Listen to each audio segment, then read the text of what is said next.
Good morning to all my dear students. Myself Swati, nursing tutor. Or before starting anything, I would like you to please go through this channel, subscribe करें, like करें और जितना ज़्यादा हो सके इस channel को share करें, ताकि जो भी हम यहाँ पे क्लासेस ले रहे हैं या जो भी इम्पॉर्टेंट इन्फॉर्मेशंस दे रहे हैं वो ज़्यादा से ज़्यादा लोगों तक पहुँच सके. ओके, सो आज ये जो क्लास जो हम लोग शुरू करने वाले हैं, आज बहुत ही इम्पॉर्टेंट चैप्टर को हम लोग डिस्कस करेंगे.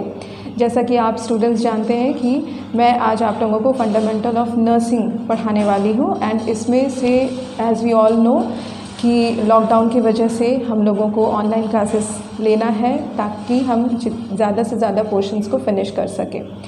Okay, so today I am going to start fundamental का टॉपिक. चैप्टर 4 से, यूनिट 4 से एक इम्पॉर्टेंट चैप्टर हम लेंगे, that is observation. Under that observation we will deal with vital science. ठीक है, जैसा कि आप जानते हैं, आप वार्ड में काम करते हो एंड यू हैव हर्ड ये नाम वाइटल साइंस. ठीक है, तो वाइटल साइंस क्या है, क्यों ज़रूरी है, how we are taking this vital science. ठीक है, इन सारी चीज़ों के बारे में आज हम डिस्कस करेंगे. And before starting this I would like to say that ये जितने भी वाइटल साइंस है ये एक पर्टिकुलर टॉपिक के अंदर आता है जो कि है ऑब्जर्वेशन. फर्स्ट हम लोग को जानना है कि ये ऑब्जर्वेशन क्या है. ऑब्जर्वेशन मीन कीन ऑब्जर्वेशन, यानी आप बारीकी रूप से देखना, उसको परखना, इसी को हम लोग ऑब्जर्वेशन कहते हैं. एंड ऑब्जर्वेशन के अंडर ही आता है vital signs. So we will know कि वाइटल साइंस क्या है. So it is a basic component of assessment of physiological and psychological health of the client. ठीक है, तो फिजियोलॉजिकल एंड साइकोलॉजिकल ये बहुत ही इम्पॉर्टेंट है. जब हम किसी पेशेंट को देखते हैं तो सिर्फ उसके फिज़िकल सिर्फ नहीं देखते हैं, we are observing the psychological part also. ठीक है, तो इसीलिए वाइटल साइंस को हम ये कह सकते हैं they are component, basic component of physiological as well as psychological health of the client. Okay, and इसमें 4 इम्पॉर्टेंट साइंस आते हैं. ठीक है, इम्पॉर्टेंट साइंस है temperature, pulse, respiration and blood pressure. ये 4 इम्पॉर्टेंट साइंस है. ठीक है, so assessment of vital signs ये हम क्यों करते हैं, वाई इट इज़ इम्पॉर्टेंट. जब भी कोई पेशेंट आता है तो बिना किसी ऑर्डर के हम लोग इमीडिएटली उसका वाइटल साइंस देखते हैं. इसमें हमें किसी के ऑर्डर की ज़रूरत नहीं पड़ती है. ठीक है, this is a standing order and we all nurses has to follow this. Okay, तो ये जब हम साइंस देखते हैं तो हमें क्या क्या चीज़ ऑब्जर्व करना पड़ता है, क्या क्या चीज़ हम देखते हैं. ओके, फर्स्ट होता है कि कोई भी लाइफ थ्रेटनिंग सिचुएशन जो होता है उसको हम आइडेंटिफाई कर सकते हैं. ये वाइटल साइंस हमें हेल्प करता है ताकि किसी भी तरह का लाइफ थ्रेटनिंग सिचुएशन हो उसको हम आइडेंटिफाई करें. नेक्स्ट है कोई भी तरह का चेंजेस रहता है हेल्थ स्टेटस में, किसी भी तरह का चेंजेस हो, it can be a major changes, it can be a slight changes, हम लोग तुरंत उसको पहचान पाते हैं, डिटेक्ट कर पाते हैं. Okay, one more thing I would like to include कि vital signs, the another name of vital signs or it is also known as cardinal signs. Please note it down, it is also known as cardinal signs. Okay, तो ये cardinal science है और ये थोड़ी सी भी changes जब हम इसको जब हम देखते हैं तो इस साइंस को बहुत ही बारीकी रूप से हमें इसको देखना है. ठीक है, जब भी हम टेम्परेचर देखते हैं, you should know how to take temperature, you should know how to take pulse, respiration as well as blood pressure. अगर आप अच्छी तरीके से नहीं देखते हैं तो you will not be able to identify, आपको पता नहीं चलेगा कि ये जो हेल्थ स्टेटस है ये प्रोग्रेस कर रहा है या रिग्रेशन में जा रहा है. So as we know that vital signs में 4 इम्पॉर्टेंट साइंस आते हैं, temperature, pulse, respiration and blood pressure. तो इन इम्पॉर्टेंट साइंस ऑफ लाइफ को हमें पढ़ना है. तो टेम्परेचर, फर्स्ट ऑफ ऑल कोई भी चेंजेस अगर होता है तो हमें जानना, बिफोर नोइंग कि अगर ये बढ़ा है घटा है, उससे पहले हमें जानना है कि इसका नॉर्मल वैल्यूज़ क्या होता है. तो टेम्परेचर का नॉर्मल वैल्यू है 98.6 डिग्री फ़ारेनहाइट, पल्स है 72 पर minute, respiration 16 per minute and blood pressure is 120/80 mm of Hg. ठीक है, तो these are the normal values. Okay, so अब हम देखेंगे कि ये बॉडी टेम्परेचर क्या है, how it is defined. So body temperature is defined as the degree of heat maintained by the body. यानी हमारे शरीर में ऐसा नहीं होता है कि हमारा शरीर का तापमान एक ही रहता है हमेशा, ठीक है, इट डिपेंड्स, बहुत सारे फैक्टर्स होते हैं। तो कभी हमारे शरीर में जो हीट प्रोड्यूस होता है और हीट जो है लॉस होता है, उसके मेंटेनेंस को ही हम बॉडी टेम्परेचर कहते हैं, ठीक है। The maintenance of heat produced and heat lost in the body is known as body temperature. Okay, तो as we all know that body temperature, तो अब हमने क्या सीखा, what is body temperature, it is the maintenance of, ये maintain करता है heat production और हीट लॉस को, ये बॉडी मेंटेन करता है।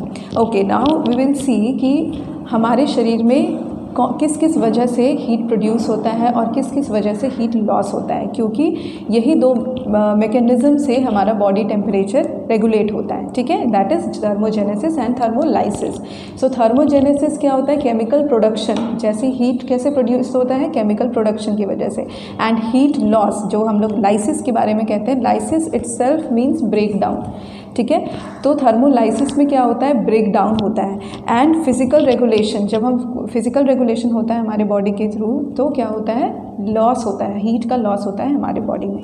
तो अब हम देखेंगे कि कौन कौन सा फैक्टर्स है और व्हाट आर द वेज, ठीक है, जिसके कारण हमारे शरीर में हीट प्रोड्यूस होता है। So first is oxidation of food. जो भी हम खाना खाते हैं, जो भी अनाज हम लेते हैं, उसका क्या होता है, ब्रेक डाउन होता है, ठीक है। तो मेटाबॉलिज्म होता है। तो during this metabolism protein, carbohydrate, fat, heat is produced by product, ठीक है। तो ये सारी चीज़ें जो भी हम खाना खा रहे हैं, अनाज ले रहे हैं, वो क्या होता है, मेटाबॉलिज्म होता है। मेटाबॉलिज्म किसका होता है, प्रोटीन, कार्बोहाइड्रेट एंड फैट का होता है। And as we all know that 1 gram of carbohydrate gives 4 calories of heat and 1 gram of protein gives 4 calories of heat and fat gives 9 calories of heat.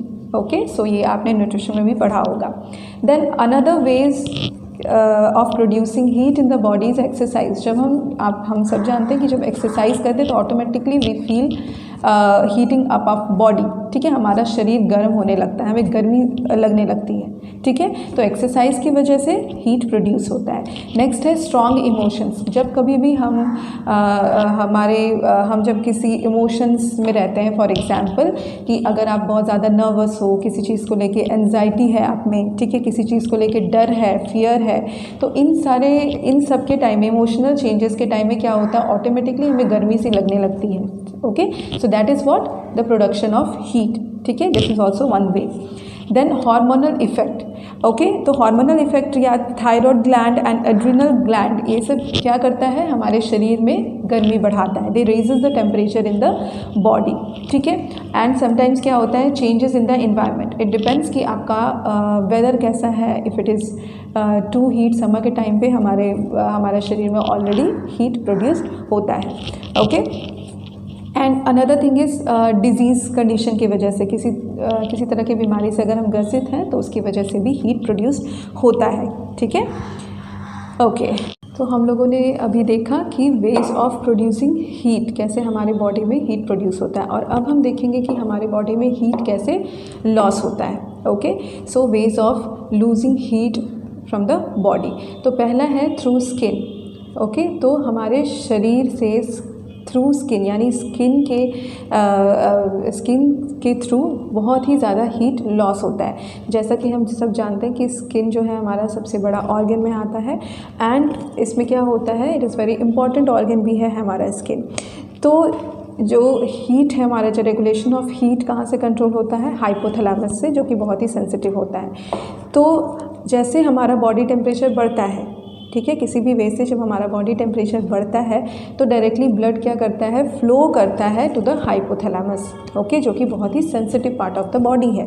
Okay, तो जैसे ही heat hypothalamus तक पहुंचता है, वहां से इम्पल्सेस डायरेक्टली से contact करते हैं, इम्पल्सेस वहाँ जाता है, it will send the impulses, यानी हाइपोथैलेमस जैसे वहाँ पे गर्म ब्लड जाता है हीटेड, तो वहाँ से क्या होता है, impulses send directly to the skin. Okay तो जब इम्पल्सेस जाता है स्किन पे तो वहाँ उसके वजह से क्या होता है, वासोडाइलेशन होता है। ओके तो जब वासोडाइलेशन होता है तो more blood comes to the skin, बहुत ज़्यादा ब्लड स्किन में आता है, and because of that heat loss, जब ज़्यादा ब्लड आता है तो आपका हीट भी लॉस होता है। अब हीट यहाँ कैसे लॉस होता है, there are 4 ways. Okay so there are 4 ways, that is conduction, convection, radiation and evaporation, लेकिन सबसे ज़्यादा हीट लॉस होता है हमारा रेडिएशन के वजह से। ओके नेक्स्ट है थ्रू लंग्स, जब भी हम इन्वायरमेंट का एयर अंदर लेते हैं तो वो हमारे लंग्स में के अंदर जाता है, और लंग्स क्या करता है, ऑब्जर्व कर लेता है, और जब हम सांस छोड़ते हैं तो आप फील भी करते होंगे, जब हम सांस छोड़ते हैं तो वो गर्म हवा निकलता है। ओके नेक्स्ट है थ्रू किडनीज। ओके तो किडनीज भी क्या करते हैं, एब्जॉर्व करते हैं हीट को, एंड व्हेन वी यूरिनेट तो उसके थ्रू भी हमारा हीट निकलता है बॉडी से। And last is from the bowls.